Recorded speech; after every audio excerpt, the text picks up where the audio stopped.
เอาไว้นี่มดคนชิโร่เอาไปนอนลูกนอนเด้อบ นเก้าเมื่อเขาไม่ได้เอาไปมักนัดกินบ่ส้มได้ก่อนนัดหนึ่งบ่เดี๋ยวมักนัดเป็นย่างเป็นย่างเป็นยังมันเล้าเลยเนี่ยเราหมดแล้วตัวเองกินหมดคนชิโร่เอาไปเฮ้ยน้องเอาไปใส่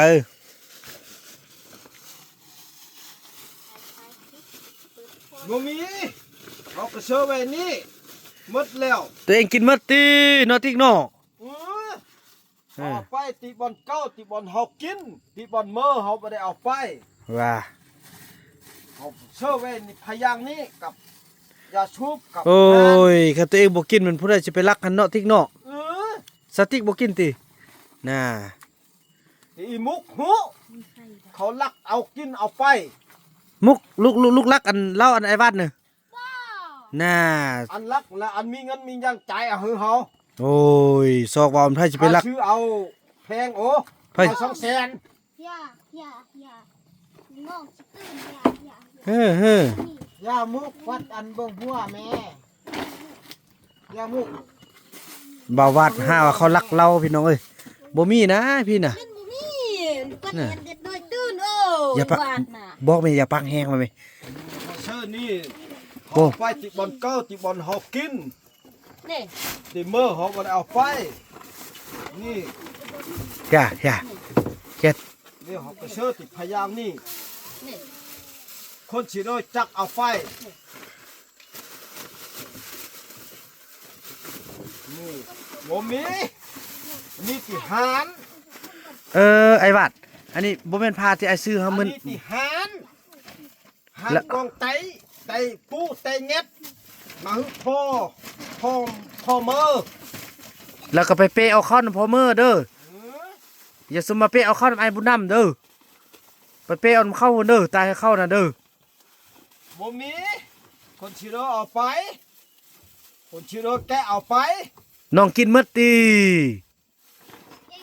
เขาเอาไปติบอลเก้าเขาไปกินติบอลเก้าบอลเมื่อติบอลอัดอย่าไอเห็นมือซ้วยเนี่ยไอเห็น2 อันน้องไปกินจักอันเอาน้องซื้อมาน่ะบ่ที่ช่องปอกเดียวปองเก้าเขาเอาไปเขาไปกินที่ปองเมื่อเขาบ่ได้เอาไปเขาอัดไว้พยังนี้กับติดยาชูบน้องเอาไปเมียนน้องไปเมียนบนอื่นตีน้องไปเมียนบนอื่นตีบ่มันพูดได้จะไปรักขน้องอยู่นี่แล้วเขาปะไว้อยู่นี่คนชิโดแกะคนชิโดเอาไปคนชิโดไปเชียงอันนี้เชียงมีเงินอาจารย์เขาอย่าปากแห้งเงิน200,000อย่าปากแห้ง200,000 บาทอย่าเบิ่ง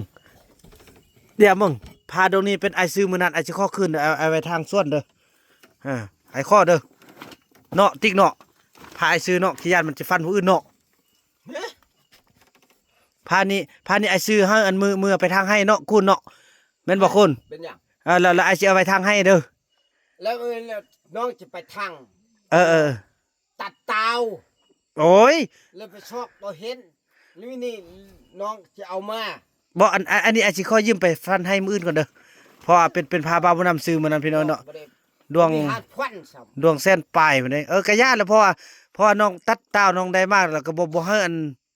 ผู้อยู่กินดอกได้เต้าได้ยังในน้องเอามาเลยปะไว้นี่บ่เชื่อหรอกบ่เชื่อหรอกน้องไปหาแต่พอล่ำไม่พุ่นแหละน้องนะแล้วก็มาเปเอาข้าวมาอันนี้แหละเรานี่มัน200,000โอ้เอ้250,000เด้อหมดอาวัดน้องคือดีๆมันน้องกินหมดติเขาบ่ได้กินหมดน้องกินจักอันนี่ช่องกองก็ช่องป้องแล้วน้องกินจักอันเฮากินติอันนึงยังอันนึงแล้วคุณน้องบ่ได้เอาเด้อนั่นแล้วไปใส่ซะน่ะอยู่นี่บ่มีเอาเรามีแต่เด็กน้อยนี่มีแต่จุเด็กน้อยมีแต่มุกติ๊กบ่เอาติ๊กน่ะนี่แหละเฮาปะไว้นี่เบิ่งไอ้เบิ่งดูมานี่เบิ่งมาเบิ่งเฮียอันป้าเว้เฮาเอาก็จังว่าอยู่นี่ก็เห็นนี่ไทยบ่มีอันนี้ก็เป็นเครื่องทอดมันใส่ถึกลูก เรื่องมัด เบิ่งไอ้เบิ่งมาเอามันนี่ไอ้สิแกะเบิ่ง แล้วคาดว่าแหละที่ไอ้มุกหันแหละคือค่าตุ้มแมวหันแหละ เน้อ ตุ้มแมวหันแหละเขาที่ไอ้ตุ้อีมุก มุกลูกบ่ได้เอาติ นี่เขาเชื่อนี่เขาบ่ได้ตัว มือซอยบ่าวบ่นำก็เห็นแต่ช่องป้องพี่น้อย เอ บ่ทักแกะบ่มีอันนี้นะ เออนี่ก็บ่มีอายเบิ่งแม่ว่า บ่มีแท้ บ่แม่นี่ก็บ่มีที่ยาสูบเลยล่ะ แม่นเขากิน เขาก็บ่มีที่หานคนชิโร่เอาไปโอ้ระวังเด้ออีมุกเด้อดีอีมุกหั่นแหละ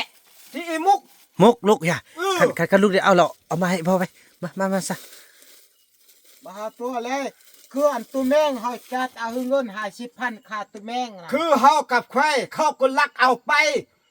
เสียมเขาก็ลักผ้าเขาก็ลักเสียมเขาก็ลักกับคิดมันเฮาไล่กับเขาก็ลักเอาไปหมด พูดได้หรอก ตัวนี้แหละตัวนี้ เขา เขาว่าตัวเขาสิตัว อย่าลูกอย่าคันลูกได้เอาแล้วเอามาเฮาเข้าไปแล้วอีพ่อมื้อนี้พ่อซื้อให้ไหมบ่แม่นลูกอันเอามาเสื่องไว้ให้พ่อบุญไทยติมา มันบ่ได้เล่าดินี่มันเล่าอันน่ะเล่าตัวนั้นแหละ เนาะแล้วเดี๋ยวนี้เขาสงสัยว่าลูกสาวมุกพี่น้องเอ้ย แล้วของอันของเจ้าที่ของนี้ของเงินเข้าไปซื้อหันแล้ว คืออายนี่เฮาชื่ออายนี่ก็บ่ได้กิน บ่ต้องไข่เป็นของมันแล้วเข้าไปซื้อเข้าไปชอก เจ้าอยู่หมู่หมอนี่อยู่หมู่หมอนี่ชื่อนี่ก็กินอยู่นี่เฮาอยู่ผู้ตองเฮากินผู้อยู่ผู้ตองกกหมักมวกมันที่บันยังว่าหัน บ่ต้องจกบ่ต้องไข่บ่ต้องเอาบอกตังสีบอกดี บ่อย่าไปเบิ่งทุ่งน่ะดูทุ่งลายมันมีบ่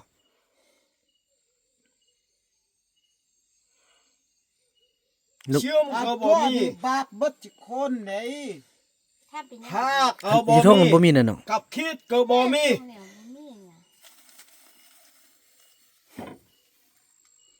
บ่แม่นลูกมุกให้เห็นบ่อีมุกให้ แล้วเฮากินติบน อย่าให้ลูกอย่าให้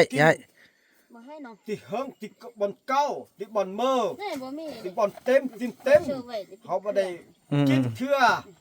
สร้างขึ้นเอาว่าคนแหละบ่มีเนาะ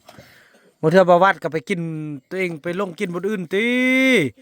ช่องพวกนั้นหม เขา ด ก็ปะไว้นี่เขาก็ช่องไว้นี่ขาก็ ใส่เบิ่ง ยัก อย่าคุณอันบนที่อันไอ้วัดกินอยู่ไส เอากินอยู่นี่ไอ้ แล้วใส่ป้องมันอยู่ไสเบิ่งเด้อซอกป้องดู แล้วป้องนึงเนี่ยเบิดอันยังอันก้น อืม แล้ว คน ก้น ก็ นั้น ยังบ่ได้หมดยังที่ปอกหนึงยังเต็ม ยังอันที่ซันนี่น่ะไอ้ซันนี่ นั่นมันผู้ได้เอาซะนะอายงลูกบ่ได้เอาเด้อเต้าเด้บ่ได้เอาเด้อ ซันนี่แล้วยังอัน ลงไปคันเอามาแล้วออกมาให้พ่อได้ไหมเพราะมันเขา พุทธเอาไปแล้วอย่ายุ่งอย่ายุ่ง พอหันก็ อัน บ่ พุท มี ธเอา เค เล รื่ ย องมัด เอาพ่อแม่เบิ่งดู แต่ว่ามือซวยนี่เห็นซองปอกแท้ ส่งคนเนี้ยออกไปตลาดมืด เนาะแต่เฮาได้ออกไปตลาดเนาะ ที่รกันบ่มีบ่มาแหละท่านมื้ออื่นเนาะเขาสิไปซื้อเอาเบอร์เอา บ่แม่นของอ้ายเลยของ ของนายสวัสดิ์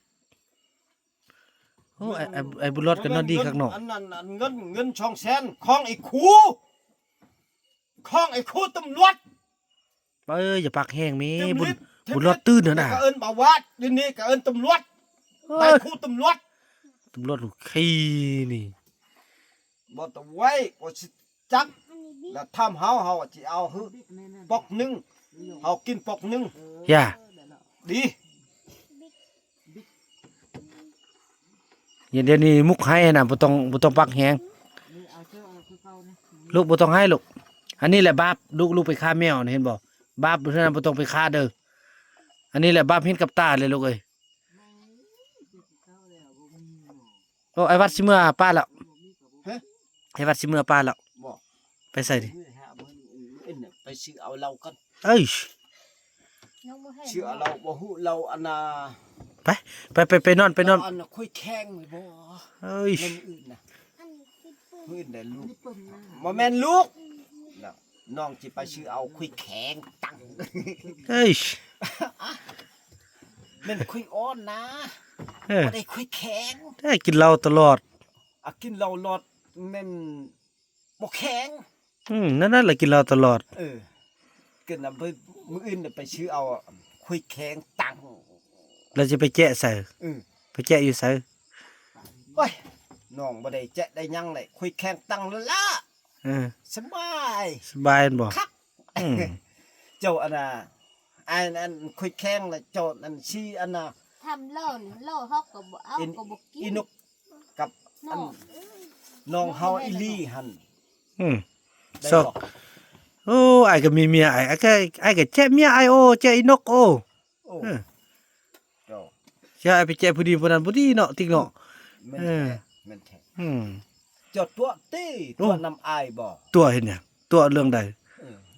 อันเฮา อันบ่ได้ทั่วได้ก็ได้ เฮากินก็กิน ได้อัน อืม เจ้าได้เอาติมแย่อีนกนี่ก็ได้ เอาเฮา ได้ บ่ ได้ สุกก็ อืม ดีลีนั่นบ่ต้องเอาชื่ออื่นซะ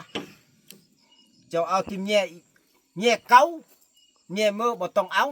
ไอ้นะ เออ ไอ้ก็เอาผู้เดียวเนี่ยไอ้ก็เอาเมียไอ้นกอีนกไอ้โอเนาะ เออ แม่นบ่ไอ้คุณเออ นั่นแหละ เจ้ามักนี่ยังมักอีหลีบ่บ่มักตีอีหลี โอ้ที่พี่น้องกันนี่ละเอาเถอะสิเด้อเอาที่ได้ เออบ่ก็บ่ย้อนคืน ว่าเลยคือเก่า เออ คือเก่าเฮ้เลย ก็เว้าคืนแล้วเป็นจังได๋บัดนี้ไปอย่าไปเคลื่อนอันเอาเคลื่อนย้ายบ่นึงบ่รอดสิตื่นไปไปเอาไปนอนอันเฮือนอันไอ้คุณไปเอาเครื่อง มีคู่ไปนอนหั่นรถ เออไปเถอะไปเอาไปร่วมกันพุ่นไปไปร่วมกันพุ่นไป ไปลบนะอันคืออันแก่ทัดก็ได้ ยันนี้ บ่มีเรานี่น่ะน้อง น้องอีรอดยันตื่น แม่น ไปนอน ก็บ่มี โชคแด้ เอาธงเด้ โอ้พูดกูมีคม ธง มาก็บ่มีน้องซ้ำ เออ เสียดายกินเหล้า อย่าแท้จริงเรากินหมดติ มดอ้ายนกบอก เออ เรานี่มดแล้วก็ยับอันนี้นึง เออ ชอบปกน้องเห็น แล้วบ่ดิ จะซุปอันนี้ทาน มดเปิดเข้ามา เข้ามาแล้วไปเถอะไปคุณพาไปนอนมันไปไหนผู้เจ้าของเฮือนบ่ไปเขาก็บ่ไปโอ้ อันอ้ายเนี่ยไปยุทธาก่อน เอาไปอยู่ท่าไปเอาไปย่องไปโคมใส่โอ้อันนี้น่ะเอาอันนี้ตกระวังตกใส่หัวเด้อลูกเอาลงแม่อันนี้น่ะแม่อันนี้น่ะ งูลงซึ่ง มันไปเมียนไปดีๆมันตกใส่หัวตกก๊อกคือนี่ไหนพอห่ม ไป ฮะ ช่องไปดิ ซองให้แม่เราตัวเองกินหมดห้ามว่าผู้อื่นขี้ลักโน่โอ้บ่ดี เออลูกเวลัก เครื่องเฮาก็ปะไว้หั่นน่ะมื้ออื่นก่อน นั่นแหละพี่น้องเอ้ยเนาะจบกันสำนี้ก่อนพี่น้องคลิปนี้เนาะแล้วพบกันใหม่คลิปต่อไปพี่น้องเอ้ยคลิปนี้เบานำขอคำว่าสำบายดีโดยลูก